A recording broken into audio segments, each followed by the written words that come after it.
And the first step in the process is for recount workers to count the number of ballots in their ballot bags. They're checking to make sure that the number of ballots they currently have match the number of ballots collected on election day. And if that number is different, they have 3 chances to get it right, or else that precinct is determined not recountable. People on Michigan State's campus who want to use tobacco are gonna have to walk across the street in order to use those products, or else they risk getting a $150 ticket. Having a dog to greet you at the door is one of the best homecomings. And MSU student Tony Yang would have to agree. Hey, Ron! Potter Park Zoo millage is for 0.41 mils. So that means for families with a property value of $100,000 have a state taxable value of $50,000, or another way to think about that is just half your property value. So those families would pay $20.50 per year for the millage if renewed.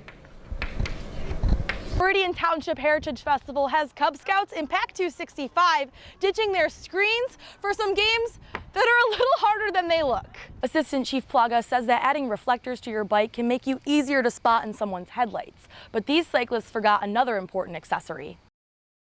What's the magic number?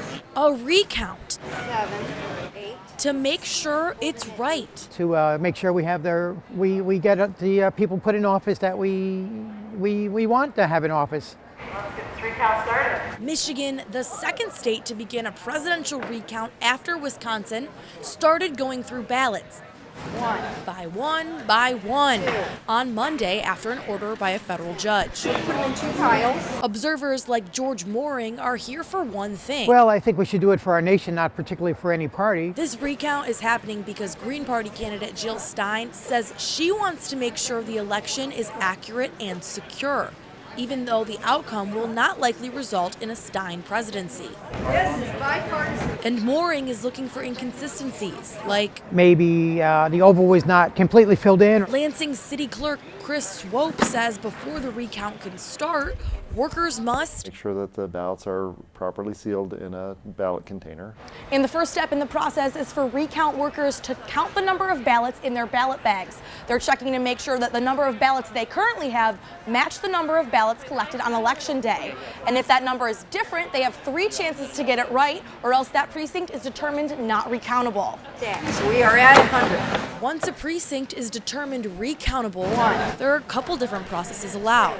From my understanding, the process that is most likely to be used this time is to actually take the ballots and put them in a separate pile for each candidate. 5. We will now crisscross so we can get a fast count up to our number that we're looking for.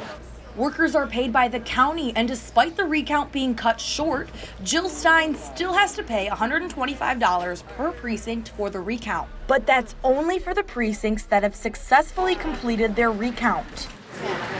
I think we should be doing this on a systematic, regular basis because machines are fallible. And so far, We had no challenge since I've been here, so that is good. And the numbers all matched up. Clerk Swope says that most of the time, if a ballot is counted wrong, it's because of a simple human error, like too light of a pencil mark. In Ingham County, Julie Dunmire, Focal Point News. I mean, I feel like they should have helped me out. A second chance. Got fined for $60 for being in jail. Something JP Venman says he wishes was around for students like him who get caught drinking underage. You can make one mistake really bad one night, and that could be your worst night you ever have in college, and you're going to get screwed over. Venman got charged with a minor in possession, a misdemeanor, and a criminal offense in the state of Michigan.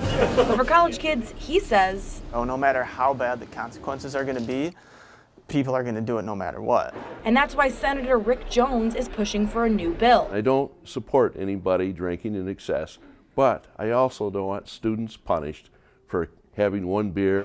Senate Bill 332 aims to change that from a maximum penalty of $100 and 90 days in jail to a much lesser offense. And it could happen pretty soon. I'm so happy that now it's on the governor's desk waiting for a signature. And that means first-time offenders will be charged with a civil infraction similar to a speeding ticket with no criminal record. Joan and Venman agree. The rule doesn't stop college kids from drinking. And Jones says the current law, And so it really had no effect at all.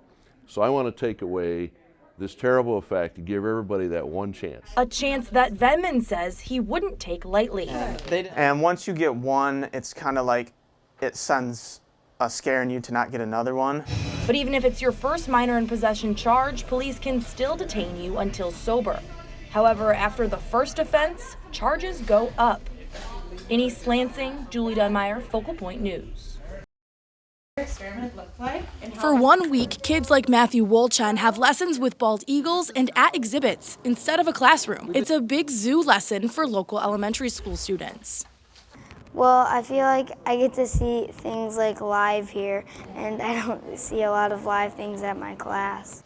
That's because this classroom is one you can feel and see. So what were your top 5 favorite moments? And 4th grade teacher Sarah Nemeth says she looks forward to this lesson every year. This is an experience that so many kids don't get. An experience made possible by tax dollars. But that funding could go away if voters don't approve Potter Park's millage renewal on November 8th. It allows us to do all the amazing things that we've had success with here, our education programs. We do a lot of conservation programs. The Potter Park Zoo millage is for 0.41 mils. So that means for families with a property value of $100,000 have a state taxable value of $50,000. Or another way to think about that is just half your property value. So those families would pay $20.50 per year for the millage if renewed. And kids like Matthew Wolchen say that money is well spent. I just think that it's special that I get to stay here all day. Yesterday was our first day and the kids were exhausted, but I had a couple who actually said it was the best day of my life. The zoo pays for most of its education and operations with the millage. They say gate prices alone aren't enough to fund the zoo. There's no way you can run an institution like that from just gate alone. If renewed, the millage would stand for 5 years, up for renewal again in 2020.